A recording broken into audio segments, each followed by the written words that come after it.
Hello everyone. In today's video we're going to talk about young onset dementia. Now young onset dementia can be any dementia, any form of dementia that develops before the age of 65. Now it's less common for people to have problems with dementia when they're in their 30s, 40s, and 50s. So oftentimes it goes unnoticed and it's underdiagnosed. But we're going to talk about some symptoms, some of the causes, why some people are at a higher risk, and how it's diagnosed. That sounds interesting to you? Then keep watching.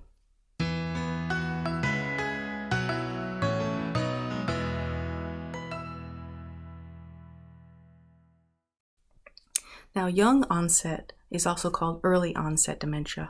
Early onset, it does not refer to the stage of the disease. It actually refers to the age at which a person is diagnosed, which would have to be before age 65 in order to be called young onset or early onset dementia.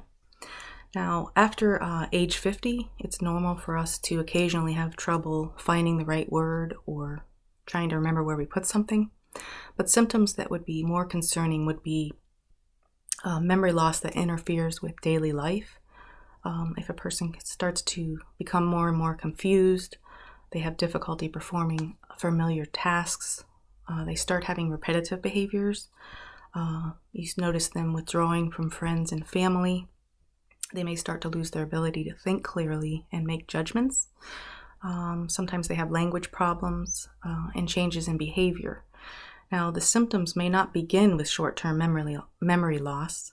It may be mood changes, word-finding difficulties. You may notice someone becoming unsteady on their feet when they're walking. Because of this not starting with the memory issues, it's oftentimes misdiagnosed or there's a delay in an accurate diagnosis. Now let's talk about some of the causes. The most common cause of dementia in younger people would be Alzheimer's disease. Also, if someone has problems with blood flow to the brain, they may develop a vascular dementia. If they have deterioration to the front part of the brain, they may develop frontotemporal dementia. People who have illnesses such as Lewy body, Parkinson's, Huntington's disease, multiple sclerosis, or if they have an HIV infection, that could also lead to dementia. People who chronically overuse alcohol over many years, that could also be a cause of dementia. Now, before we move on to those who are at the most risk, I'd like to remind you to please like and subscribe if you'd like YouTube to notify you when my next video will be coming out. So those who are at risk, most people with young onset Alzheimer's, they actually, the cause is not necessarily related to a single genetic mutation. The experts don't really totally understand why some people wind up getting that disease younger than other people. But most people with young onset Alzheimer's, they start to notice symptoms of the disease between ages 30 and 60. Now, if you have had a parent or grandparent that developed young onset Alzheimer's, it is possible for them to have passed on that genetic mutation. However, this is less common.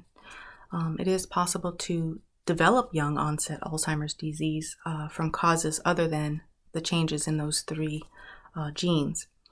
It's usually multiple causes rather than a single gene that actually contribute to dementia. Now, some studies are showing that people who've had a traumatic injury, either to the head or the brain, certain cardiovascular diseases, diabetes, people who've consumed alcohol excessively are at a higher risk of young onset dementia. Now, in order to get a diagnosis, your doctor would want to thoroughly check your health history. He may conduct some cognitive tests right there in the office, and after that he may actually send you for more detailed tests with a neuropsychologist. Most likely he'll send you for tests to test the blood, the urine, the spinal fluid, and send you for imaging with a CT and an MRI. Now, it can be harder to get a diagnosis with young onset dementia because the condition may not affect younger people the same way it does affect older people. In fact, many younger people are actually a lot more aware of their situation, the condition, and so sometimes it does cause them depression and anxiety.